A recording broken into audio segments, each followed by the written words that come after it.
Chapter 15. The Man of the Island. From the side of the hill, which was here steep and stony, a spout of gravel was dislodged and fell rattling and bounding through the trees. My eyes turned instinctively in that direction, and I saw a figure leap with great rapidity behind the trunk of a pine. What it was, whether bear or man or monkey, I could in no wise tell. It seemed dark and shaggy. More I knew not. But the terror of this new apparition brought me to a stand. I was now, it seemed, cut off upon both sides. Behind me the murderers, before me this lurking nondescript. And immediately I began to prefer the dangers that I knew to those I knew not. Silver himself appeared less terrible in contrast with this creature of the woods, and I turned on my heel and, looking sharply behind me over my shoulder, began to retrace my steps in the direction of the boats. Instantly the figure reappeared, and making a wide circuit began to head me off. I was tired at any rate, but had I been as fresh as when I rose, I could see it was in vain for me to contend in speed with such an adversary. From trunk to trunk the creature flitted like a deer, running manlike on two legs, but unlike any man that I had ever seen, stooping almost double as it ran. Yet a man it was, I could no longer be in doubt about that. I began to recall I had heard of cannibals.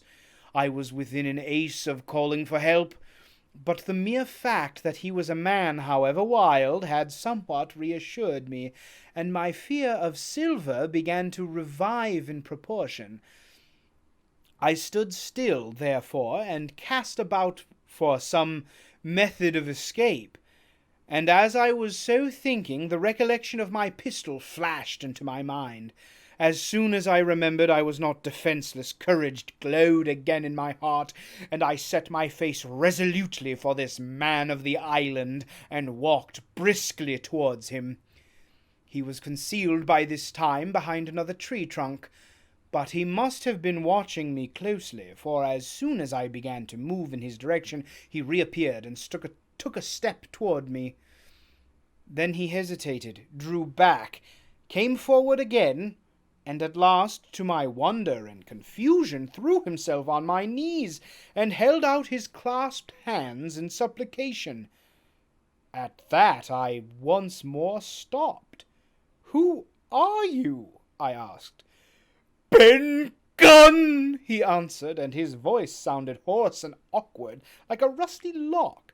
"I'm poor Ben Gunn, I am, and I haven't spoke with a Christian these 3 years." I could now see that he was a white man like myself, and that his features were even pleasing. His skin, wherever it was exposed, was burnt by the sun. Even his lips were black, and his fair eyes looked quite startling in so dark a face. Of all the beggar-men that I had ever seen or fancied, he was the chief for raggedness. He was clothed with tatters of old ship's canvas and old sea-cloth, and his extraordinary patchwork was all held together by a system of the most various and incongruous fastenings, brass buttons, bits of stick, and loops of terry gaskin. About his waist he wore an old brass-buckled leather belt, which was the one thing solid in his whole accoutrement. 3 years, I cried. "Were you shipwrecked?" "Nay, mate," said he, "marooned." I had heard the word, and I knew it stood for a horrible kind of punishment common enough among the buccaneers, in which the offender is put ashore with a little powder and shot, and left behind on some desolate and distant island. "Marooned 3 years agone," he continued. and lived on goats since then, and berries, and oysters, wherever a man is, says I, a man can do for himself, but mate, my heart is sore for Christian diet. You mightn't happen to have a piece of cheese about you now? No, well, many's the long night I've dreamt of cheese, toasted mostly, and woke up again, and here I were. If ever I can get aboard again, said I, you shall have cheese by the stone. All this time he had been feeling the stuff of my jacket, smoothing my hands, and looking at my boots, and generally, in the intervals of his speech, showing a childish pleasure in the presence of a fellow creature. But at my last words he perked up into a kind of startled slyness. If you can ever get aboard again, says you, he repeated. Now, why, now, who's to hinder you? Not you, I know, was my reply. And right you was, he cried. Now, you, what do you call yourself, mate? Jim, I told him. Jim, says he, quite pleased, apparently. Well now, Jim, I've lived that rough as you'd be ashamed to hear. For instance, you wouldn't think I had had a pious mother to look at me, he asked. Why, no, not in particular, I answered. Oh, well, said he, but I had remarkable pious, and I was a civil, pious boy, and could rattle off my catechism that fast as you couldn't tell one word from another. And here's what it came to, Jim. And it begun with Chuck Farthing on the blessed gravestones. That's what it begun with, but it went further than that. And so my mother told me, and predict the whole she did, the pious woman. But it were Providence that put me here. I've fought it all out in this here lonely island, and I'm back on piety. Oh, you don't catch me tasting rum so much, but just a thimbleful, for luck, of course, the first chance I have. I'm bound I'll be good, and I see the way too, and Jim, looking all round him and lowering his voice to a whisper, I'm rich. I now felt sure that the poor fellow had gone crazy in his solitude, and I suppose I must have shown the feeling in my face, for he repeated the statement hotly. Rich, says I, and I'll tell you what, I'll make a man of you, Jim. Oh, Jim, you'll bless your stars, you will. Oh, you was the first that found me. And at this there came suddenly a lowering shadow over his face, and he tightened his grasp upon my hand, and raised a forefinger threateningly before my eyes. Now, Jim, you tell me the truth. That ain't Flint's ship? He asked. At this I had a happy inspiration. I began to believe that I had found an ally, and I answered him at once. It's not Flint's ship, and Flint is dead, but I'll tell you true, as you ask me. There are some of Flint's hands on board. Worse luck for the rest of us. Not a man with one leg, he gasped. Silver? I asked. Oh, Silver, says he. That were his name. He's the cook and the ringleader, too. He was still holding me by the wrist, and at that he gave it quite a ring. If you were sent by Long John, he said, I'm as good as pork, and I know it. But where was you, do you suppose? I had made my mind up in a moment, and by way of answer I told him the whole story of our voyage, and the predicament in which we found ourselves. He heard me with the keenest interest, and when I had done he patted me on the head. You're a good lad, Jim, he said. And you're all in a clovitch, ain't you? Well, you just put your trust in Ben Gunn. Ben Gunn's the man to do it. Would you think it likely now that your squire would prove a liberal-minded one in case of help, in being in a clovitch, as you remark? And I told him the squire was the most liberal of men. Aye, but you see, returned Ben Gunn, I didn't mean giving me a gate to keep and a suit of livery clothes and such. That's not my mark, Jim. What I mean is, would he be likely to come down to the tune of, say, £1,000 of money that's as good as a man's own already? I am sure he would, said I, as it was all hands were to share. And a passage home, he added, with a look of great shrewdness. Why, I cried, the squire's a gentleman, and besides, if we got rid of the others, we should want you to help work the vessel home. Ah, said he, so you would, and he seemed very much relieved. Now, I'll tell you what, he went on. So much I'll tell you, and no more. I were in Flint's ship when he buried the treasure. He and six strong seamen, they was ashore on a week, and a standing off and on in the old Walrus.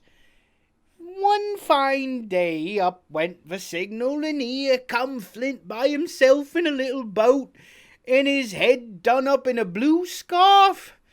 The sun was setting up in mortal white when he looked about the cutwater. But there he was, you mind, and the six all dead and buried. Ah, we done it, not a man aboard us could make out. It was battle, murder, sudden death, leastways, him against six. Billy Bones was the mate, Long John he was a quartermaster, and they asked him where the treasure was. Ah, says he, you can go ashore if you like and stay, says he, but as for the ship, she'll beat up for more by thunder. That's what he said. Well, I was in another ship 3 years back, and we sighted this island. Boys, said I, here's Flint's treasure, let's land and find it. The captain was displeased at that, but my messmates were all of a mind and landed. 12 days they looked for it, and every day they had the worst word for me, until one fine morning all the hands went aboard. As for you, Benjamin Gunn, says they, here's a musket, says they, and a spade and pickaxe. You can stay here and find Flint's money for yourself, they says. Well, Jim, 3 years have I been here, and not a bite of Christian diet from that day to this.